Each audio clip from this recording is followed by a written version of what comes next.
Hello, I'm Paul Brooks, Adult Sunday School teacher for the North Greensboro Church of God. I thank you for joining me this week to discuss our daily Bible readings, accompanying winter lesson number 12, as we near the end of this unit, Gospel by Mark. The lesson is titled Jesus Stands Trial, with the central truth that Jesus displayed humility in the darkest hours of his life.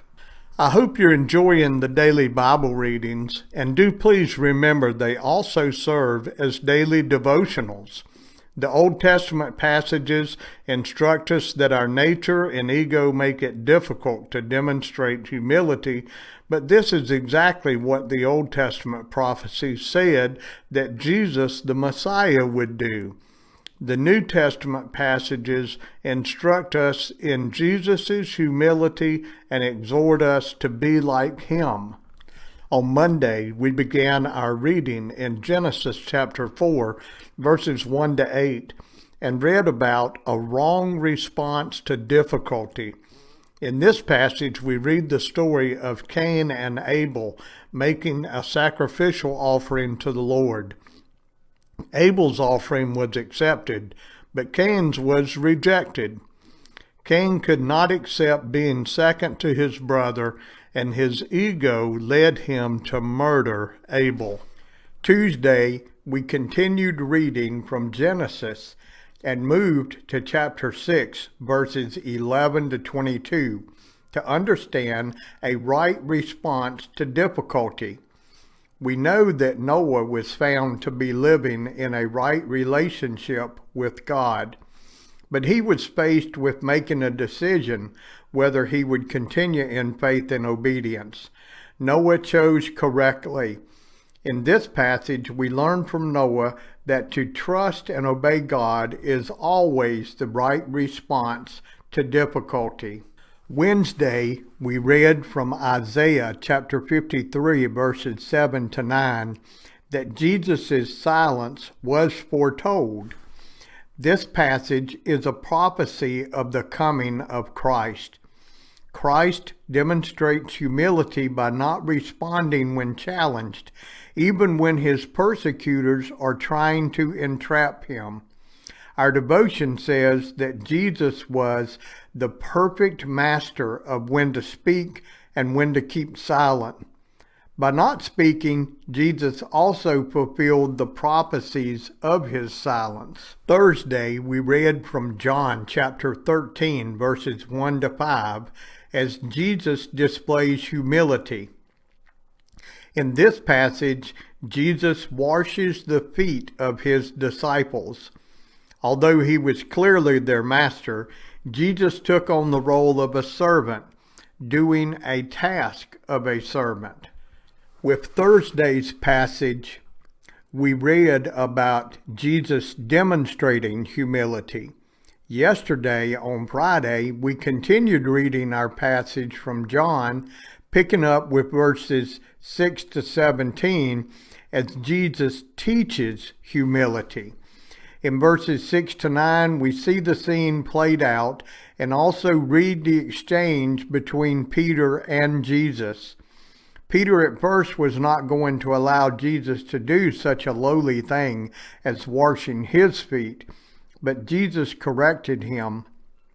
In verses 10 to 11, Jesus makes another reference to the one who would betray him, Judas Iscariot.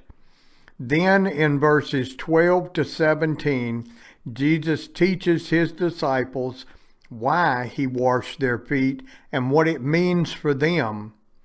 If the Lord and Master has washed their feet, they should be willing to wash one another's feet. Jesus gave the example, do as he has done. The servant is not greater than his Lord. Jesus is not greater than God the Father who sent him. In addition to such a vivid display of humility on his part, he is teaching us to follow his example. Be humble, serve others. Our devotional attempts to make sure we do not misunderstand and think that all we should do is wash the feet of others. This message and his example are to teach us that we are to serve others. To be Christ's disciple is to do his works and continue in his word. A question for us then is, are we serving others? And today, Saturday, we finish with a passage from Philippians chapter 2, verses 1 to 11, and we're challenged to be like Christ. Paul is writing a thank you letter to the believers in Philippi for supporting him while he is awaiting his trial before Caesar in Rome. But Paul, being who he is and understanding fully his own mission and ministry, provides instructions for the Philippians as well. In verses 1 to 4, he warns against vainness and ego and encourages like-mindedness with Christ and himself. Then in verse 5 to 11, Paul writes the equivalent of an early Apostles' Creed. Verse 5 sets up the rest of the passage. I'm focusing on the parts that relate most directly to our lesson, but we could study and gain a lot of knowledge from this entire passage. In verse 5, we are told to be like-minded with Jesus. Then Paul goes on to provide more specifics. In verse 7, we see that Jesus took on the likeness of man to take on the form of a servant. In verse 8, we see that Jesus humbled himself and became obedient, even unto death, death of the cross. Remember, Jesus' death on the cross was not for him, but was a gift of grace, the gift of salvation, forgiveness of sins for us. Verses 9 to 11 describe how exalted Jesus was, even in his humility. I pray that this video helps you to understand the message for this week. Jesus displayed humility in the darkest hours of his life. We take away from these passages, and we'll see even more in our study of the lesson, that we must be able to answer the following questions correctly. Who was or who is Jesus Christ? Are we following his example, or do we let ego get in our way? Are we servants to others? And are we servants of Christ in carrying out his mission and ministry? Be watching our church Facebook page.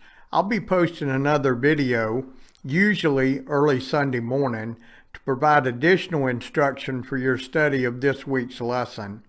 All of our Sunday school videos and posts are recorded on the church Facebook site. Thank you for viewing this video. I pray for you and your family's safety and for God's blessings upon you.